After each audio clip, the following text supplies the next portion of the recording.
Selamat pagi sahabat Pindar di seluruh Indonesia, apa kabar semuanya? Saya Iksan Maulana Lubis dari Komite Etik AFPI dengan senang hati menyapa Anda dalam siaran langsung edukasi dan literasi pinjaman daring yang sangat spesial di sesi kali ini. Sahabat Pindar, kita semua tahu bahwa industri fintech peer-to-peer lending berperan penting dalam memperluas akses keuangan masyarakat, terutama bagi mereka yang belum terjangkau layanan perbankan formal. Namun, pertumbuhan ini juga membawa tanggung jawab besar, memastikan tata kelola yang baik, good corporate governance, serta penerapan etika industri yang konsisten. Hari ini kita akan membahas tema menegakkan tata kelola dan etika industri dalam P2P lending. Sebuah topik yang sangat relevan untuk memperkuat kepercayaan publik dan memastikan industri ini tumbuh sehat, adil, dan berkelanjutan.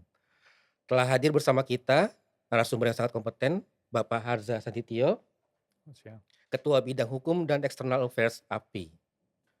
Oke, Pak Harza, Selamat kita siang. diskusi Siap, Pak Ihsan. untuk memecahkan rekor 25 jam Oh, luar biasa nih, siaran Pak. langsung YouTube ya, Luar biasa API ya. luar biasa. Oke, langsung Siap, Pak. saja. Ada beberapa pertanyaan nih, Pak Harza terkait dengan, GCG ya. Siap. Mhm. Pertama itu sebagai asosiasi resmi, bagaimana AFPI memandang pentingnya penerapan GCG dalam menjaga kepercayaan publik terhadap industri P2P lending? Siap. Terima kasih pertanyaan Pak Ihsan. Bismillah. Assalamualaikum warahmatullahi wabarakatuh. Waalaikumsalam. Mmm, Terkait dengan GCG ini kan sebuah topik yang sangat menarik ya, Pak, dan sangat penting gitu ya. Eee, Tujuan GCG ini kan memastikan bahwa sebuah perusahaan itu dijalankan berdasarkan prinsip-prinsip yang baik gitu ya, corporate governance yang baik atau tata kelola yang baik gitu ya. Untuk di industri Pindar sendiri atau P2P lending ini sebetulnya banyak kesalahpahaman juga nih Pak Ihsan, saya Mhm, melihatnya. Bahwa, seolah belum terjadi atau belum ada, peraturannya gitu ya, ataupun mhm, nggak ada GCG-nya gitu ya. Padahal secara peraturan OJK telah mengeluarkan banyak sekali peraturan iya, sebetulnya, terutama di 2024 itu sudah banyak sekali peraturan baru yang keluar terkait dengan yang mengatur khusus untuk terkait dengan industri Pindar. Jadi di peraturan tersebut itu sendiri mengatur banyak aspek dalam GCG itu juga, mhm, bagaimana, apa namanya, melakukan, kegiatan usahanya, bagaimana, korporasinya harus dijalankan, bagaimana check and balance, banyak sekali peraturan yang sudah dikeluarkan oleh OJK. Dan secara lembaga sebagai sebuah jasa keuangan, itu pun sudah diatur oleh Undang-Undang P2SK yang keluar tahun 2023 betul, secara khusus itu, P2P lending sudah menjadi sebuah lembaga jasa keuangan yang full fledged gitu ya, mhm, secara utuh gitu ya, sebagai sebuah lembaga jasa keuangan. Dan mungkin kita mengetahui bahwa jasa keuangan itu adalah sebuah industri yang highly regulated gitu ya, dan, semakin bahwa good corporate governance ini menjadi sebuah isu yang menjadi sangat penting. mhm, Begitupun di AFPI pastinya bagaimana penerapan GCG ini dilakukan dengan baik mhm, gitu ya. Tentunya AFPI, tidak mengeluarkan peraturan, tapi bekerja sama dengan para stakeholders baik, dalam hal ini kementerian lembaga khususnya adalah OJK,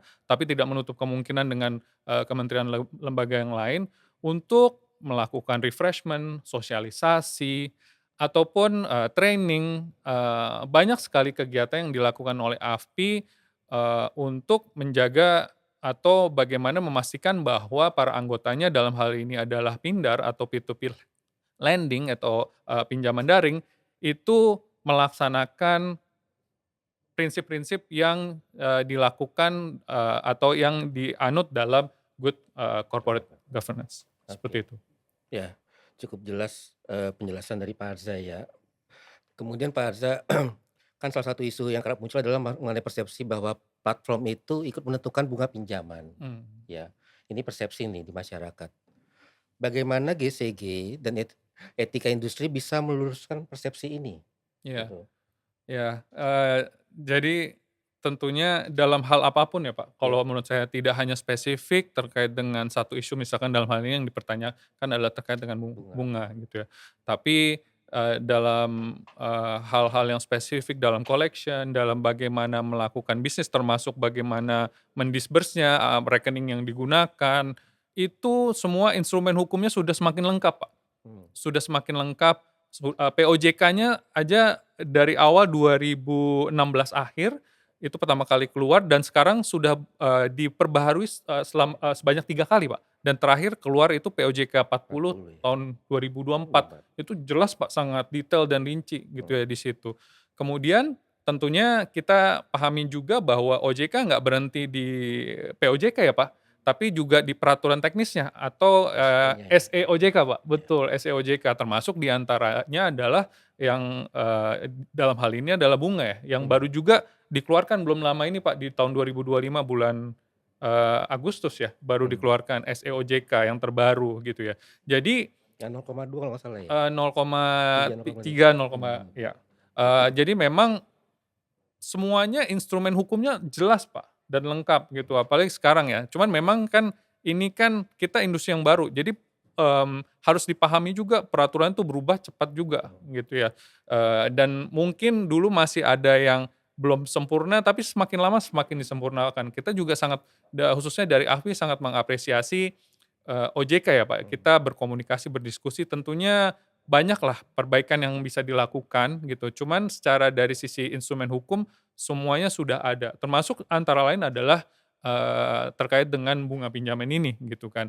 Jadi, semua teknisnya sudah semakin baik dan instrumen hukumnya sudah ada semua, termasuk antara lain ada terkait dengan bunga ini, Pak. Artinya kalau seperti itu, apakah yang kurang itu mengenai literasi dan advokasinya kepada masyarakat luas, ataupun ada hal lain?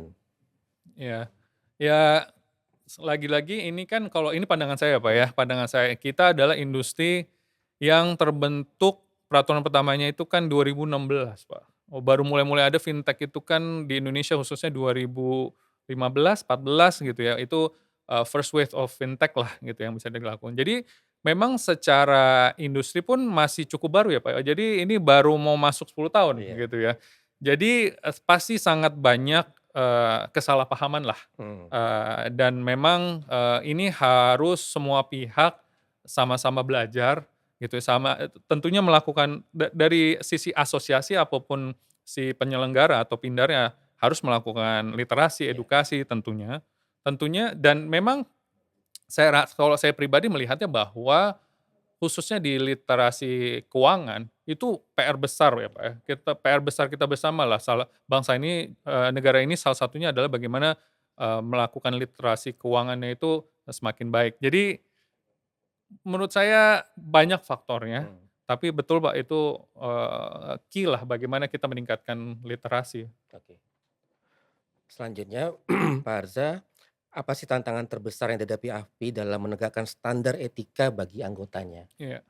Ya kalau kita melihat di AFPI ini kan anggotanya juga banyak, Pak. Sekarang Ada ada 90 berapa ya? 97 apa 96 ya?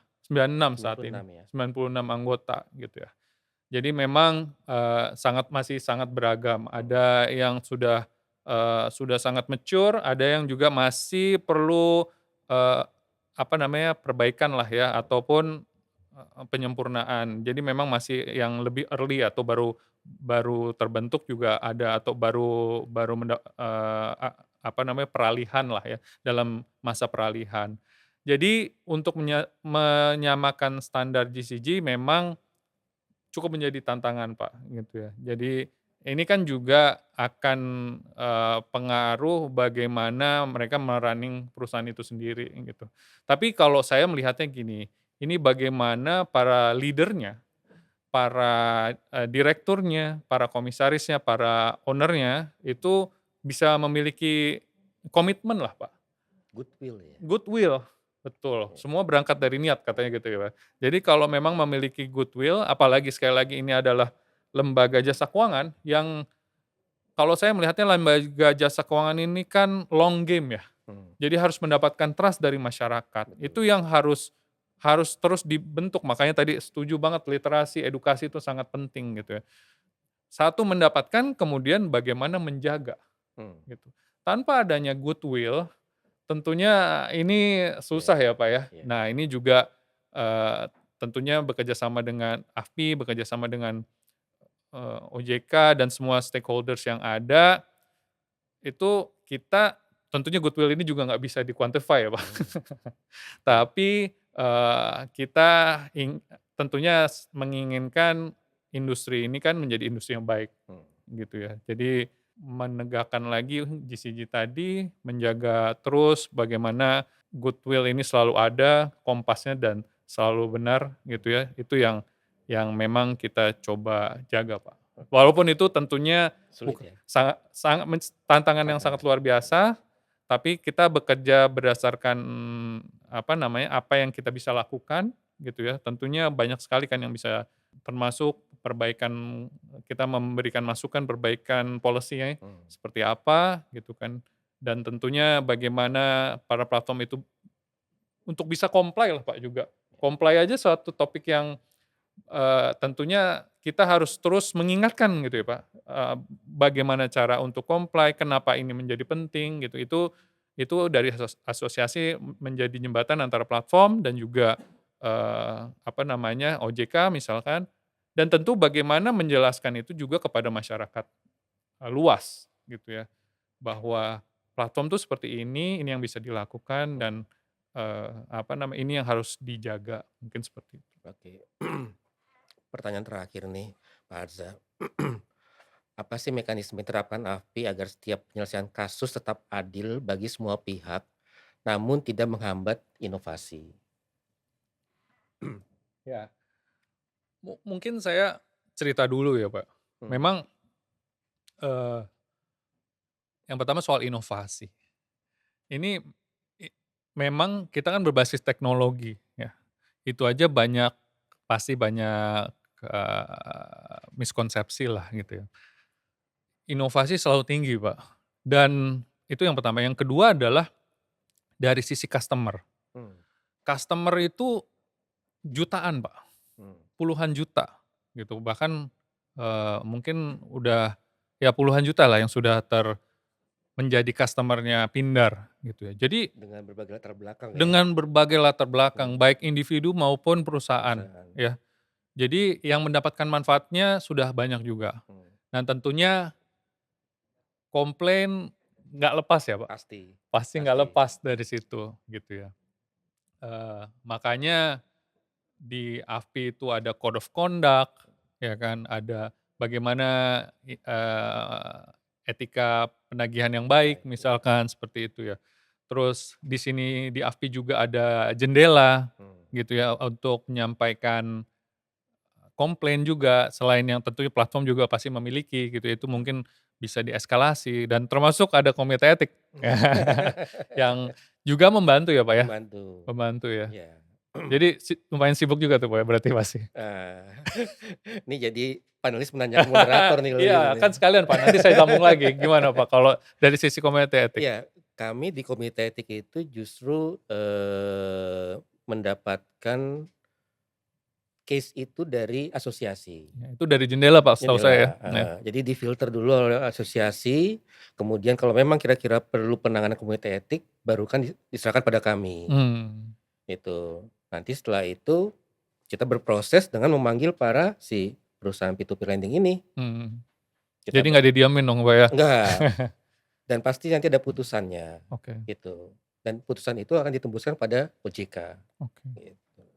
oke. Nah, kaitannya nih dengan Pak Harza kan komite etik, Pak Harza di bagian hukum di AFPI gitu kan, sebenarnya sangat berkaitan Betul, sekali Pak, nih, setuju setuju. masalah compliance gitu, Iya, terutama compliance lah sama heeh, GCG iya gitu kan. iya, Karena semuanya itu balik kepada aturan yang harus kita taati bersama agar perusahaan ini dapat berjalan sesuai dengan track-nya iya gitu. iya, setuju setuju. Iya, balik lagi ke goodwill juga, Pak, kalau saya melihatnya adalah dari goodwill harus datang dari semua pihak.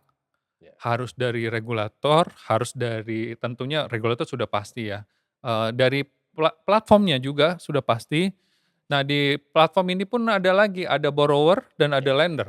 Semuanya harus punya goodwill, Pak, baik lendernya, borrower-nya juga gitu kan. Artinya apa, bertanggung jawab ya, bagaimana ketika melakukan pinjaman juga melakukan secara dengan goodwill dan platformnya memberikan dengan goodwill, artinya memastikan memiliki capacity repayment yang baik gitu ya orangnya, dan orangnya memang berniat untuk, mengembalikan juga gitu. Karena kan ya, banyak juga Pak ini, di luar sana, teman-teman yang mungkin masih berpikiran bahwa nggak apa-apa nggak dibayar gitu Mhm. misalkan ini, semoga bukan teman-teman yang nonton ya, cuman Mhm.